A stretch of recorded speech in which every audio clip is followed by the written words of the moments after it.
Tinokuchikamidzai vateereri, tiri kusangana pachapter 5 yebook The Great Controversy. Ndo patiine summary yedu. Chapter 5 yakanzi iyo John Wycliffe. Now muchapter iyi munobudiswa nezvemurume ainzi John Wycliffe uyo akange ari reformer. Now muchaona kuti panguva yaakanga achirarama, akararama nguva inodaidzwa kunzi yemadark ages. Takamboibata muchapter 3 and 4 kuti madark ages inguva apo chechi yeRoma, mapops vakawirirana kuti bhaibheri rinongoverengwa nemapopu chete. Vamwe vanhu wese havangariverengi. They were declared unfit to read and understand the Bible. Saka Bible raingonzi ndere the clergy only. Vamwe wese vanozointerpreterwa nemapastor nemapriest vanenge vaverenga. Saka macopies eBhayibheri akanga ari mashoma panguva iyi, uye kuti macopies iwawo akanga akanyorwa mulanguage dzakange dzisiri dzavanhu kana kuti dzainzwisisika neveruzhinji. So muchaona kuti panguva iyi vanhu vakawanda vakange vari willing kuaccepta light at any cost, raicosta to themselves. Around kuma 14th century ndo pakasimuka murume ainzi John Wycliffe. John Wycliffe akaonawo kudzidza kubva muzvikoro zvenyika ino, uye aigona zvikuru paruzivo rwenyika ino. Anozoproceda kuenda kumayunivhesiti kana kuti tertiary education, uko kwaakaoda kudzidza mune zvemacivil laws, that is mirayiro yekugarisana. Anoonawo zvakare kudzidza pamusoro pezvechechi, that is the Roman Church, yakange iripo panguva iyoyo. Remember, panguva iyi kwakange kungori neRoman Church yemapops chete, kwanga kusina dzimwe church dzairecognizwa at that time.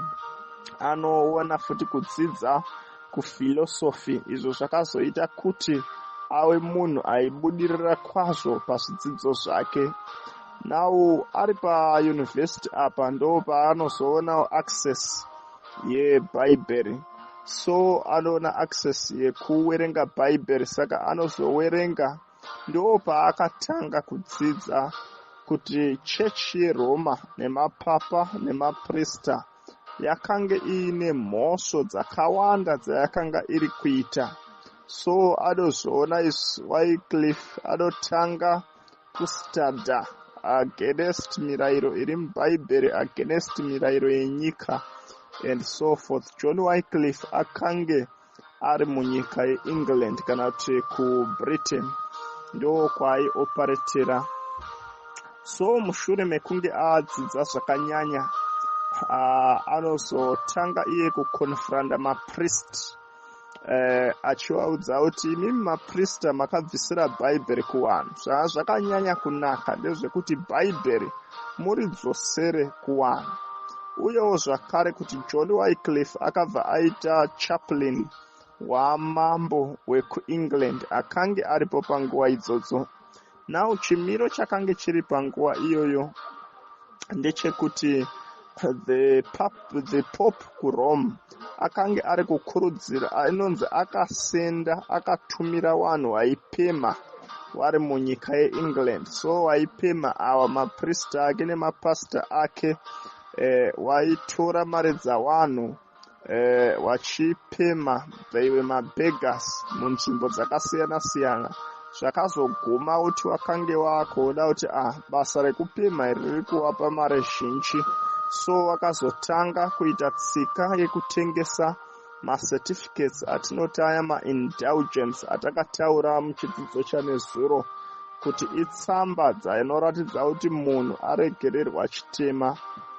Saka muchaona kuti vanhu vakawanda vakatanga kunge vachipa kana kuti vachibhadhara kumapops mari dzekuregerwa zviwi, waiba, waiita umbavha, uye kuti zvinhu izvi zvainyanya kuremera avo vanenge vari varombo, even vanorwara Saka muchaona kuti panguva iyi vana vadiki vazhinji vanotanga kukurudzirwa naPope kuti endai mundoita zvechechi, endai mundoita basa iroro rekufamba muchitengesa macertificate, endai mundoita basa rekupima and so forth. Zvinonzi again Pope waikurudzira kuti zviitei even against the will yevabereki. So pane chimwe chinyorwa apa panotoratidza kuti Pope akange apa vana kuti munokwanisa kuuya kuita basa rechechi even vabereki vasingadi, even baba vako akachema sei, even mai vako vakakurura hembe hazvina nebasa, iwewo chingovasiya varipo pamba uye kundoita basa raMwari. Ndo zvaiudza vechidoko ava. So muchaona kuti hurumende yeBritain kana kuti yeEngland inotanga kudonha in terms of economy yavo inodonha zvikuru nemhaka yekuti mari zhinji dzakange dziri kupiwa maprista nemapastors anga atumwa nepurpose kuEngland. So ichidonha, John Wycliffe anozotaura iye pamusoro pema-evil practices akange ari kuitwa neChurch of Rome. Anotaura kuna mambo zviri pachena even nekudzidza kwake, because unonzi anga ari an eloquent speaker, that is munhu anotaura zvinobata. So mambo nevanhu vakange vari manoble class vanozozvibvumira izvi kuzosvikira vazotaura kuti wakupandukira Roma, havachabvumi even some of my tributes avaibhadhara kuna Pope. Remember takati panguva iyi Pope wakanga vakutonga nearly the whole world, saka zvinhu zvese kana kuti madzimambo enyika waitobhadhara tribute yekuratidza loyalty kwaari. So John Wycliffe anotanga kunyora against masystems akashata akanga ari muchechi. Toda kuti mubate chinhu ichi kuti John Wycliffe akanga asingadi kubuda muchechi yeRoma, kana kuti akanga asingadi purpose yake yanga isiri yekuti vanhu vabude muchechi, but purpose yake yanga iri yekuti vanhu vareforme ma-teachings areforme ari muchechi. So mambo weBritain anozoisa kuti John Wycliffe ave ambassador wenyika yawo so anoenda kuNetherlands kwe2 years. Ari ikoko anozosanganawo nevamwe vakuru weRoman Church vaibva kuFrance, vamwe vaibva kuItaly, vamwe vaibva kuSpain. Ndo paanonatsa kuona huipi hwakange huri kuita chipapa panguva iyi. So paanozodzoka kuBritain after 2 years anosvika achiitwa muprista kana kuti mukuru wechechi yaidaidzwa kunzi iyo yeLutherworth. So ari mukuru chechi yeLutherworth. Pakudzoka kwake kubva kuNetherlands uye pakuiswa mukuru wechechi yeLutherworth, anosvika akamirirwa netsamba 3 dzaibva kuRome. Imwe tsamba inonzi yakapiwa mambo, imwe tsamba yakapiwa kuchechi kumaprista, imwe tsamba yakapiwa vaitonga. Tsamba idzi dzese dzakanga dziri against Wycliffe, dzichiti ngaanyarare zvaari kutaura. Then mabishops akange arimo muEngland vanozomutora vanomupinza mudare, asi zvinonzi vanhu vakawanda vakabva vaita flock into the church of to the hall yaaitongerwa, zvakazokonzeresa kuti watye vanhu vakawanda. Obva abuda panzvimbo paye asina mhosva. Then pakazopiwa murayiro wekuti Wycliffe aifanirwa kusungwa nekuurawa. So panguva iyi zvairatidza as if Wycliffe akange panguva yakaoma, asi tisingadedu kuramba kuti mambo weEngland waimira naye. But zvinozoitika kuti mambo weEngland ainzi Edward III anozofa. Mukufa kwake ndo painyanya utyirwa unzi Wycliffe aizokwanisa kuzotorwa nekuzourawa, asi muchinzvimbo chamambo wekuEngland panozoiswa ipo umwe gurukota waimuprotecta ndiye akapinda pachigaro ipapo. Something also happened panguva idzodzo. Zvinonzi Pope uyo akanga ari kuda kuti Wycliffe amire kuparidza ainzi Pope Gregory VI akabva afa. Mushure mekufa kwake, mushure make munoapoindwa 2 mapopes kuti watore chigaro chake. So 2 mapopes aya vanga vasinganatsowirirana. So John Wycliffe anotora mukana iwowo wekuti mukusawirirana kwake iye aite evade zvaaipomerwa, obva amboretire for a time uye kuita re-strategize his work. Tazoda kuti John Wycliffe anozonge ari iye a theologian kana kuti professor wetheology paOxford. Zvakadaro zvekuti kudzidza kwake uye ungwaru hwake mukuinterpreta shoko kwakaguma kwakumupa a name yekunzi anzi the gospel doctor. So ari ipapo aifambisa basa raMwari achinyora achiita zvaaiita. Now tabata kuti John Wycliffe anorengwa kana kuti anotaurwa iye ari the morning star of reformation. Why? Because dima iri rakange riri kukonzereswa nekushayiwa bhaibheri iye akatanga kuribaya. Nemhaka yeyi akatanga kuita basa rekutranslata bhaibheri kuriisa mururimi rwechirungu rwainzwisiswa nevanhu, because panguva iyi bhaibheri raingove muLatin chete uye Pope wairamba kuti ritranslatewe kupinda mune mamwe marurimi. So John Wycliffe anozopedzisa basa rekutranslata the first Bible iro rakagamuchirwa nemufaro munyika yeEngland. Zvinonzi vanhu vaitengesa bhaibheri iri uye vamwe vakatanga kurinyorawo zvakare. Macopies aro aitadza, that is demand yawo yanga yakawanda zvekuti mhuri dzaikwanisa kubatana kana nharaunda kutenga bhaibheri 1 wotanga kuverenga. John Wycliffe anozotanga kurwara, that is anga atoma stages upenyu hwake ekupedzisira unozorwara. Then maprista waya nevana vadoko waya vaiiswa unzi vaite basa rechechi, maprista mapasta eRoma anomhanya kumba kwake, anonzi vanomusvika ari panhoo yerufu ari kuita zvekusimudzwa. Then vanofara zvikuru, vanomuti John Wycliffe recant, ramba zvavaidzidzisa uchiti hazviiti. But John Wycliffe anoti no, handingarambi zvandodzidzisa because zvandodzidzisa ndo chokwadi chinoponesa. So anozovaudzawo zvakare kuti inini ndicharecover ndozoita basa iri. Zvabva zvabuda pachena kuti anozorecover otangidzisa futi basa rake rekuparidza. Panguva iyi anozoorganiza futi group re1 avo vaienda kumamarkets, vaienda makasiyana-siyana muzvikoro, mumastreets vachiparidza nekudzidzisa nekukowera vanhu maportions eBible. Vapfumi ndo vaikwanisa kutenga bhaibheri rese, asi varombo vaitenga some of maportions eBible vachadzidza mururimi rwavo.